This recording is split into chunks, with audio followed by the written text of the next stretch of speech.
কলকাতার বুকে আলিপুরে গোপালনগরে রয়েছে আলিপুর জেল মিউজিয়াম।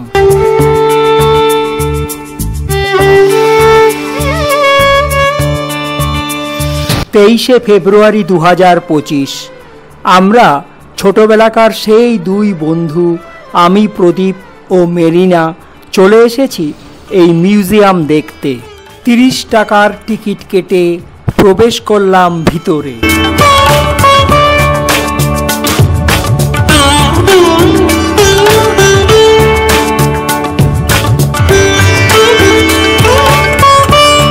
গাছের নিচে চাতালে বসে আছেন ইন্দিরা গান্ধী। প্রথমে এলাম নেহেরু কক্ষে। জওহরলাল নেহেরু এই কক্ষে 1934 সালের 17 ফেব্রুয়ারি থেকে 7 মে পর্যন্ত কারারুদ্ধ ছিলেন।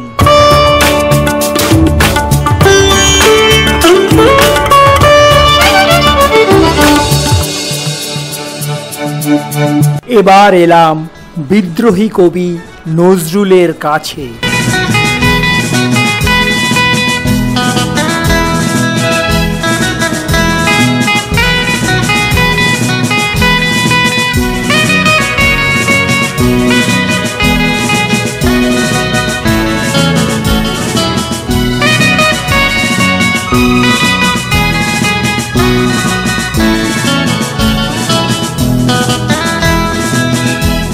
কালাপানি অর্থাৎ আন্দামান দ্বীপে স্বদেশী বন্দীদের জীবনযাত্রার কিছু অংশ আমরা দেখতে পেলাম।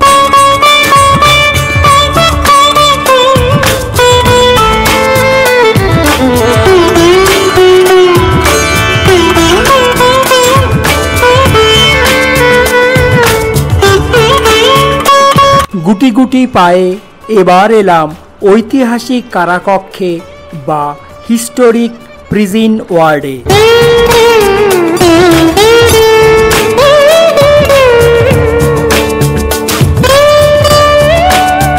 এবার এই আলিপুর জেল মিউজিয়ামের ঐতিহাসিক প্রেক্ষাপট সম্বন্ধে দু চার কথা বলি। এটা ছিল আলিপুর জেল। 1864 সালে পুরনো আলিপুর জেল কেন্দ্রীয় কারাগারের মর্যাদা পেয়েছিল। ব্রিটিশ শাসনকালে রাজনৈতিক বন্দীদের এখানে রাখা হতো। পরে 1906 সালে এটি প্রেসিডেন্সি জেল নামে পরিচিত হয়। 2019 সালে এই জেলটি বন্ধ হয়ে যায় এবং ধীরে ধীরে রূপান্তরিত হয় মিউজিয়ামে। 2022 সালের 21শে সেপ্টেম্বর পশ্চিমবঙ্গের মুখ্যমন্ত্রী মাননীয়া মমতা বন্দ্যোপাধ্যায় এই মিউজিয়ামটি উদ্বোধন করেছিলেন। বর্তমানে এই মিউজিয়ামটি রক্ষণাবেক্ষণ করছে হিডকো।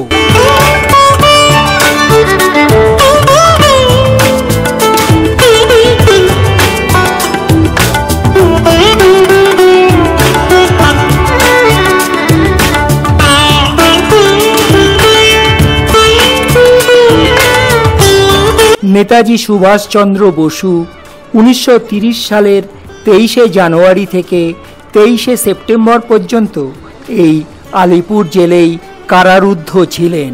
এবার ফাঁসির মঞ্চের দিকে কানাইলাল দত্ত, সত্যেন্দ্রনাথ বসু, চারুচন্দ্র বসু, গোপীনাথ সাহা, দীনেন গুপ্ত ও আরও অনেক মহান বীর বিপ্লবী এই ফাঁসির মঞ্চে দেশের স্বাধীনতার জন্য প্রাণ বিসর্জন দিয়েছিলেন।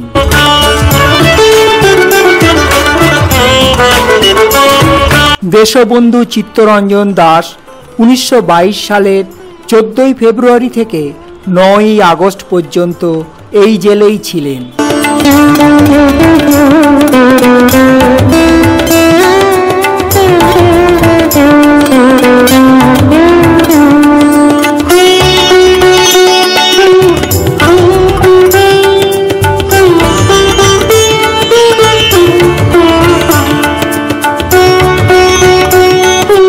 বন্দে মাতরমের রচয়িতা বঙ্কিমচন্দ্র চট্টোপাধ্যায়ের স্মৃতিতে তৈরি হয়েছে অ্যাম্পলি থিয়েটার।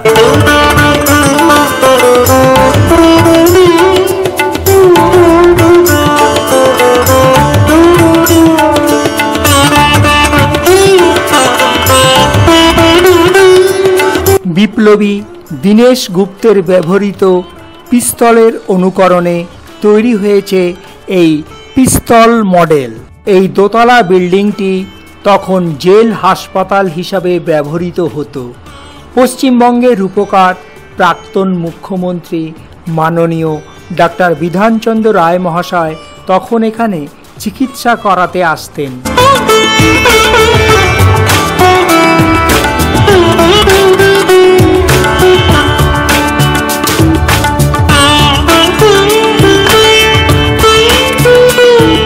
বোমার মামলার দায়ে বিপ্লবী ঋষি অরবিন্দ ঘোষ 1908 সালের মে মাস থেকে 1909 সালের মে মাস পর্যন্ত এখানে কারাবরণ করেছিলেন।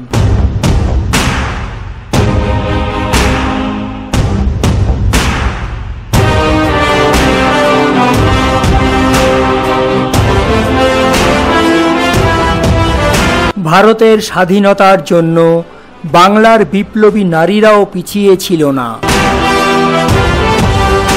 মানিকতলা বোমা মামলায় ব্যবহৃত বোমার অনুকরণে তৈরি হয়েছে বোমার মডেল। সারাদিন ঘুরতে ঘুরতে ক্লান্ত হয়ে এবার স্ন্যাক্স এবং চায়ের বিরতি।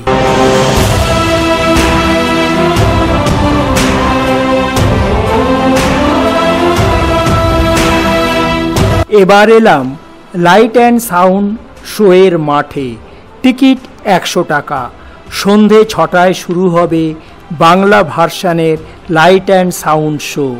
সময় নেবে প্রায় 40 মিনিট। ব্রিটিশ সাম্রাজ্যের নিপীড়নমূলক কর্মকাণ্ডের অন্তর্দৃষ্টিতে তৈরি হয়েছে এই লাইট অ্যান্ড সাউন্ড শো। এখন আর কোনো ছবি নয়, মনোযোগ সহকারে দেখা আর উপলব্ধি করা।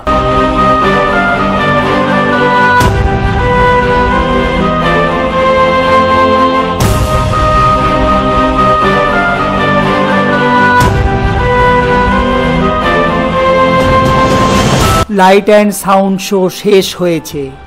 সমস্ত দর্শনার্থী ধীরে ধীরে এগিয়ে চলেছে। মনে ভেসে আসছে স্বাধীনতা সংগ্রামের দামামা। বিল্ডিংগুলোতে এখন আলো জ্বলে গিয়েছে। সৃষ্টি হয়েছে এক থমথমে পরিবেশ।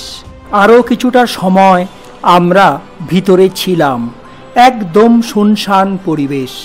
এবার বের হলাম আলিপুর মিউজিয়ামের বাইরে। মন বেশ ভারাক্রান্ত। প্রবেশ করলাম আলিপুরের কফি হাউসে।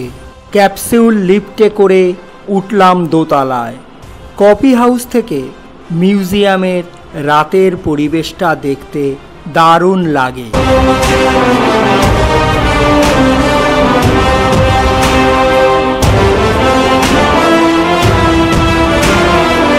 কফি খেতে খেতে মনে ভেসে আসছে মিউজিয়ামের স্মৃতি। আজ তাহলে এখানেই থাক। আবার আমাদের দেখা হবে অন্য কোনো জায়গায়। জয় হিন্দ।